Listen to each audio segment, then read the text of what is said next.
My friend Nicholas turned 19 this past Sunday. It was the same day as his funeral.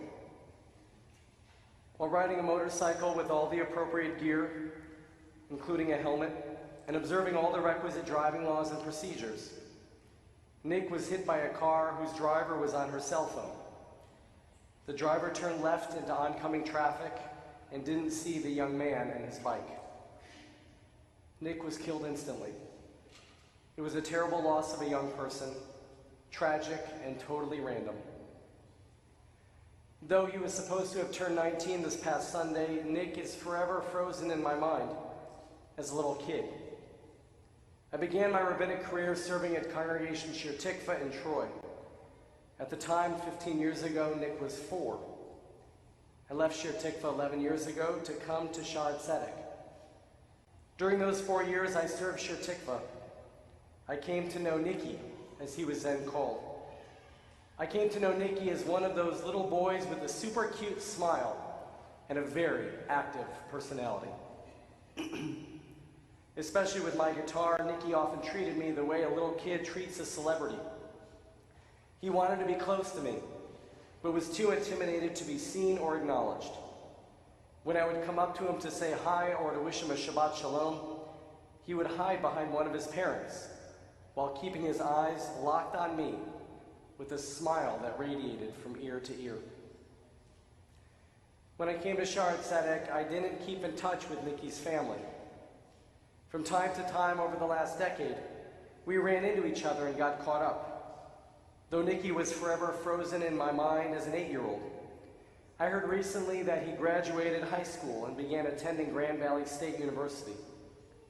Where does the time go, right? The next thing that I heard is that my friend Nicholas turned 19 this past Sunday, the same day as his funeral.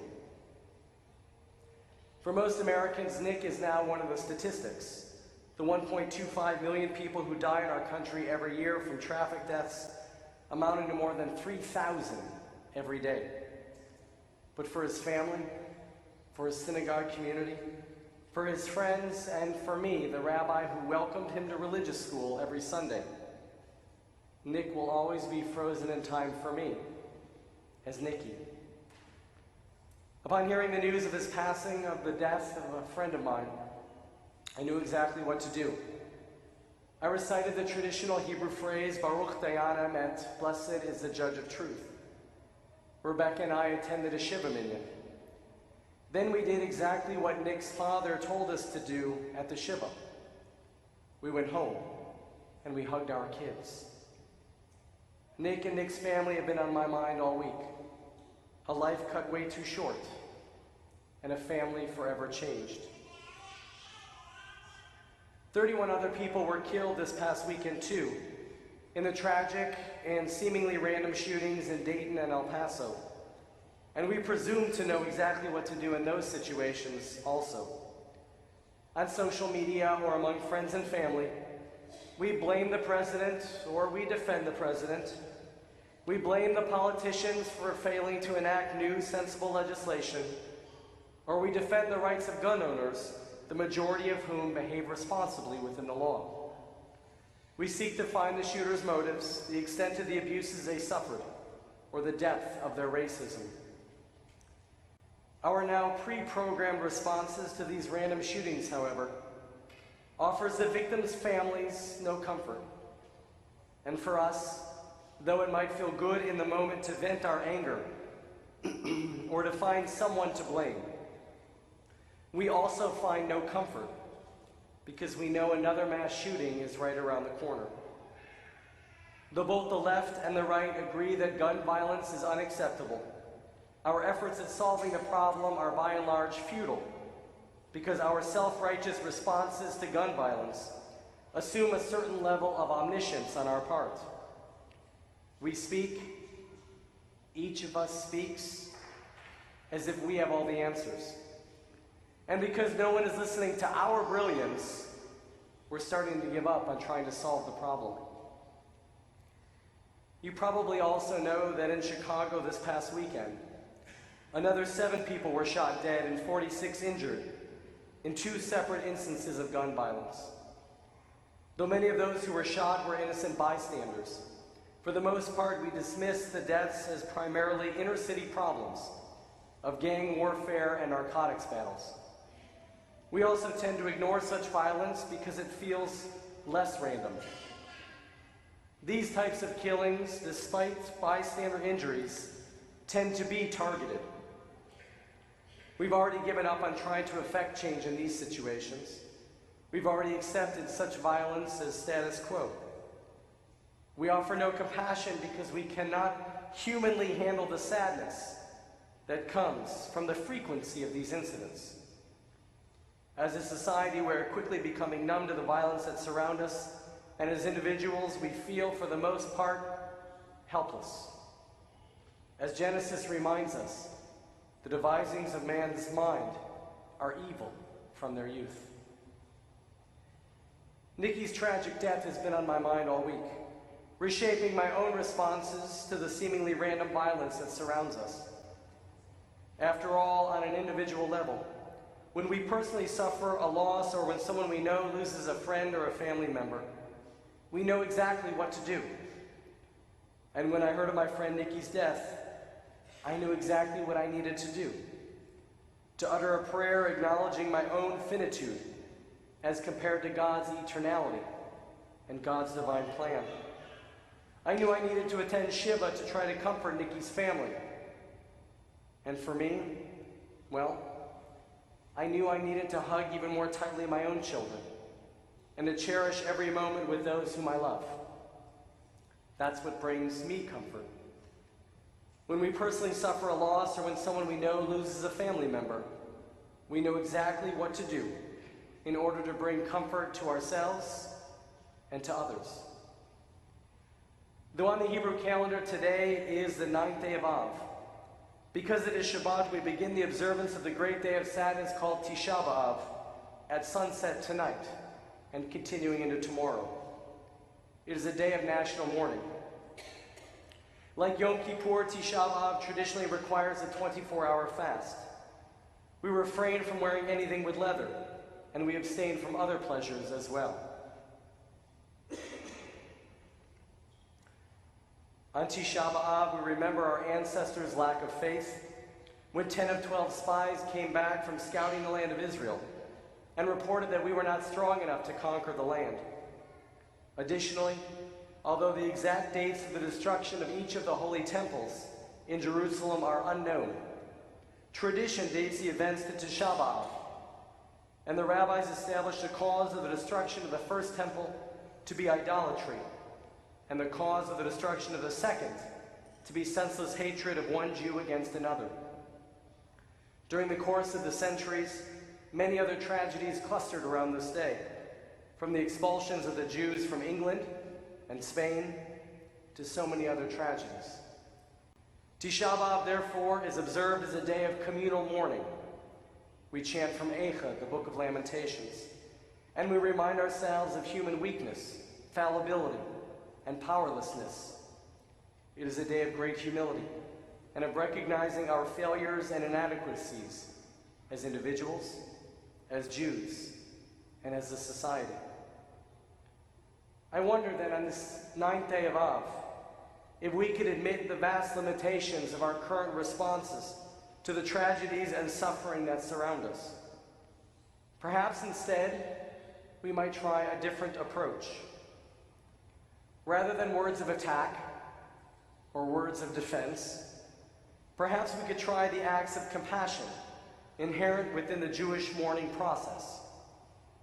Yes, as citizens of a democracy, of course we should participate in the political process. Of course we have to address this multi-layer problem with nuanced and thoughtful solutions. Perhaps first, though, before any other words are uttered, we might respond to a terrible crisis within, with the traditional words acknowledging our human limitations, fallibility, and powerlessness. Baruch Dayan Ha'emet. Blessed is the judge of truth. Then for a moment, or even a few days, we could remember that each of those killed or injured are somebody's son or daughter, brother or sister, spouse, grandchild, friend, or congregant. Each of those impacted are someone's Nikki. Perhaps when we hear of life lost, we can act first with compassion, and thus, like Shiva, reach out to someone directly affected by the tragedy. On behalf of Congregation Shaarey Zedek, I have sent letters to the rabbis in their synagogues in El Paso and in Dayton, offering support and solidarity. We did the same, by the way, for the shootings in Pittsburgh and in Poway. As daunting as it might be, we must try to treat every loss as if it's personal. We must again feel some rachamim, some compassion. We must again have some rachmanis. Then, of course, just like we do after the death of someone to whom we're connected, let us bring our family, our friends, and our community even closer, giving thanks for the many ways in which we are blessed, and seeking even harder to ease the suffering of those closest to us. Imagine if our anger, if your anger, gave way instead to gratitude for life's blessings, and humility in trying to understand the ways of the world. What if our first response to every incident of gun violence or any other random death was humility, compassion, and love, and only second, seeking a political and social process addressing this multifaceted problem? Perhaps then the plague that is gun violence could be lessened, first through healing, and only then through change. Gun violence is a plague upon our house for which thoughts and prayers are not a solution. Continuing to do nothing dishonors our children and grandchildren who will inherit this world. Apathy and avoidance abdicate our responsibility as parents and as grandparents. We are indeed obligated to respond in some way to the violence that surrounds us, and our people have been down this road before. This Shabbat immediately preceding Tisha B'Av is called Shabbat Chazon. Just a moment ago, Congregational Past President Steve Weisberg beautifully chanted for us Isaiah's vision of the destruction of the kingdom of Judah. The Haftarah contains one of the most painful verses in the Bible, sung not to the usual Haftarah trope, but to the special cantillation reserved for the Book of Lamentations and Tisha B'Av. When you stretch out your hands to me, the prophet Isaiah quotes God, when you stretch out your hands to me, I will turn my gaze from you. Even if you multiply your prayers, I will not listen. Your hands are full of blood. God turned a deaf ear to the pleas of a society that accepted and tolerated violence within its midst. That is, I believe, where we are headed to. The Talmud, however, gives us advice on what to do when we feel in such a situation the pain of God's absence. We're provided wisdom on how to respond to our seeming helplessness. Our rabbis teach that when Moses and the Israelites were at the shores of the Red Sea, and the Egyptians quickly gaining upon them, Moses went into deep and prolonged prayer. The Talmud imagines God then saying to Moses, "My beloved ones are drowning in the sea, and you prolong your prayer to me?" Moses said back to God, "Master of the universe, but what can I do?" God responded to Moses, "Speak to the children of Israel and tell them to go forward." God explains that we have to stop standing around as if we are stuck between a rock and a hard place. God tells us to go forward. So I ask you, in order to rid ourselves of this plague of gun violence, may we too go forward. Not simply with futile rehearsed rhetoric on social media or conversations among family and friends, but by acknowledging with humility our individual and our national weaknesses and failures, by reaching out to those most affected by the tragedy, and by offering increased love and kindness toward those around us.